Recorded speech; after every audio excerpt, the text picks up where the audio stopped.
കേരളത്തിന്റെ സംസ്ഥാന വിദ്യാഭ്യാസ വകുപ്പ് മന്ത്രിയായ വി ശിവൻകുട്ടിക്കെതിരെ രൂക്ഷമായ വിമർശനവും അധിക്ഷേപവുമായി സംവിധായകനും ബിഗ് ബോസ് മലയാളം സീസൺ 5 ജേതാവുമായ അഖിൽ മാരാർ രംഗത്ത് വരികയാണ്. വിദ്യാഭ്യാസം എന്നത് തൊട്ടു തീണ്ടിയിട്ടില്ലാത്ത യാതൊരു അറിവും ബോധവുമില്ലാത്ത വിവരക്കേട് മാത്രം പറയുന്ന വ്യക്തിയാണ് നമ്മുടെ വിദ്യാഭ്യാസ മന്ത്രി. ചുക്ക് ഏതാണ് ചുണ്ണാമ്പ് ഏതാണെന്ന് പുള്ളിക്ക് അറിയില്ല. എന്ത് ശരി എന്ത് തെറ്റെന്നും അറിയില്ല. ബബ്ബബ്ബ എന്ന് പറഞ്ഞുകൊണ്ട് നടക്കുകയും ചെയ്യുന്നു. പരിഹസിച്ചതല്ല, ദേഷ്യം വരികയാണ് എന്ന് അദ്ദേഹം വ്യക്തമാക്കി. യുവതലമുറയ്ക്കിടയിൽ ഉയർന്നു വരുന്ന അക്രമാവാസനയുടെ പശ്ചാത്തലത്തിലായിരുന്നു അഖിൽ മാരാരുടെ പ്രതികരണം ഇപ്പോൾ സോഷ്യൽ മീഡിയ അടക്കം ഏറ്റെടുത്തിരിക്കുന്നത്. താമരശ്ശേരിയിൽ നടന്ന ഷഹബാസിന്റെ കൊലപാതകം മർദ്ദിച്ച് കൊലപ്പെടുത്തിയ കേസിലെ കുറ്റാരോപിതർക്ക് പരീക്ഷ എഴുതാൻ അനുമതി കൊടുത്തതിനെയും അദ്ദേഹം രൂക്ഷമായ ഭാഷയിൽ തന്നെ വിമർശിച്ച് രംഗത്ത് വരികയും ചെയ്തിരുന്നു. ഒരു പയ്യനെ അടിച്ചു കൊന്നവന്മാർക്ക് പരീക്ഷ എഴുതാൻ അവസരം കൊടുക്കുന്നതിലൂടെ എന്ത് സന്ദേശമാണ് നിങ്ങൾ നൽകുന്നത്?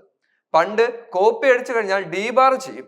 കോപ്പി അടിക്കുന്നത് ഡീബാറും കൊന്നവന് കുഴപ്പവുമില്ല. എന്ത് സിസ്റ്റമാണിപ്പോൾ? നമുക്ക് അറിയാവുന്ന ഇൻഫ്ലുവേഴ്സും സിനിമാക്കാരുമൊക്കെ മയക്കുമരുന്ന് കേസിൽ അറസ്റ്റിലായിട്ടുള്ള വാർത്തകൾ നമ്മൾ കേട്ടിട്ടുള്ളതാണ്. ഇത്തരത്തിൽ അറസ്റ്റിലാകുന്നവരൊക്കെ വളരെ കൂളായി തന്നെ പുറത്തിറങ്ങി നടക്കുന്നുമുണ്ട്. അവർക്ക് വീണ്ടും റീച്ച് കിട്ടുകയാണ്, വീണ്ടും സ്റ്റാറായി മാറിക്കൊണ്ടുമിരിക്കുന്നു. ഈ കാലത്ത് ഇത് കാണുന്ന ഒരു പയ്യൻ വിചാരിക്കുക ഇതൊക്കെ ഇത്രയേ ഉള്ളൂ എന്നതാണ്. ഷഹബാസിന്റെ കേസിൽ അകപ്പെട്ട ഒരു പയ്യൻ പറയുന്നുണ്ടല്ലോ, ആൾക്കൂട്ടത്തിനിടയിൽ ഇട്ട് അടിച്ചു കൊന്നാൽ ഒരു പ്രശ്നവും ഉണ്ടാകില്ലെന്ന്. പൂച്ചയെയും പട്ടിയെയും കൊന്നുകഴിഞ്ഞാൽ മേനകാ ഗാന്ധി ഇടപെടും. മനുഷ്യനെ കൊല്ലുന്നതാണല്ലോ ഇവിടുത്തെ പ്രധാന പ്രശ്നം.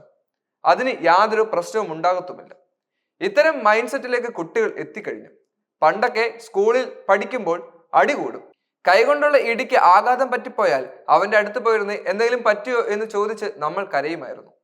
ഒരിക്കൽ ഒരടിയിൽ എൻ്റെ കൈ അറിയാതെ കൂട്ടുകാരന്റെ കണ്ണിൽ കൊണ്ടപ്പോൾ ഞാനും അറിയാതെ ഒന്ന് കരഞ്ഞുപോയി.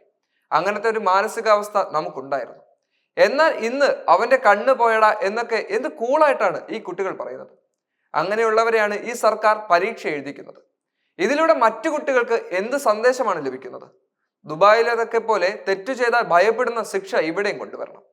ഇവിടെയാണെങ്കിൽ ജയിലിൽ ചെന്ന് കഴിഞ്ഞാൽ വിശാലമായ ഫുഡും തിന്ന് പുറത്തിറങ്ങി കഴിയുമ്പോൾ ഹീറോയുകളുമാണ്. പിന്നെ ഏതെങ്കിലും രാഷ്ട്രീയക്കാർ ദത്തെടുത്ത് രാഷ്ട്രീയ ഗുണ്ടകളാക്കി മാറ്റുമെന്നും അഖിൽ മാരാർ വ്യക്തമാക്കിയിരുന്നു. എനിക്കറിയാവുന്ന സിനിമയിലെ ഒരു അസിസ്റ്റന്റ് ഡയറക്ടർ ജീവിക്കാനുള്ള മാർഗവുമായി കൊച്ചിയിലെ ഒരു ഫ്ലാറ്റിലെത്തി.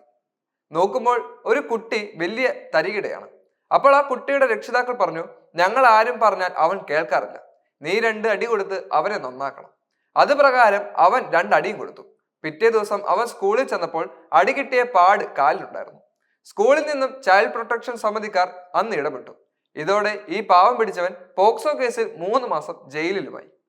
3 മാസത്തേക്കുള്ള വരുമാനം എന്തെങ്കിലും തരാമെന്ന് പറഞ്ഞതിന് അപ്പുറത്തേക്ക് രക്ഷകർത്താക്കളും നിസ്സഹാരായി നിന്നുപോയി.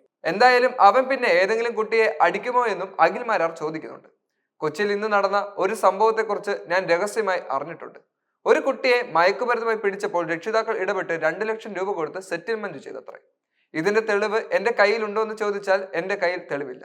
ഒരു വക്കീൽ വിളിച്ച് പറഞ്ഞതാണ് ഈ കാര്യം. ഈ നാടിനെ സംരക്ഷിക്കേണ്ട പോലീസുകാർ സമ്പന്നരായ രക്ഷിതാക്കളിൽ നിന്നും കാശ് വാങ്ങി ഇങ്ങനെ ചെയ്യുമ്പോൾ നമുക്ക് എന്ത് ചെയ്യാൻ സാധിക്കും? വളരെ നീതിബോധമുള്ള എക്സൈസ് ഉദ്യോഗസ്ഥരുണ്ട്, അവരെ കൂച്ചുവിലങ്ങിട്ട് നിർത്തിയേക്കുവാണെന്നും അദ്ദേഹം ആരോപിക്കുകയും ചെയ്തു.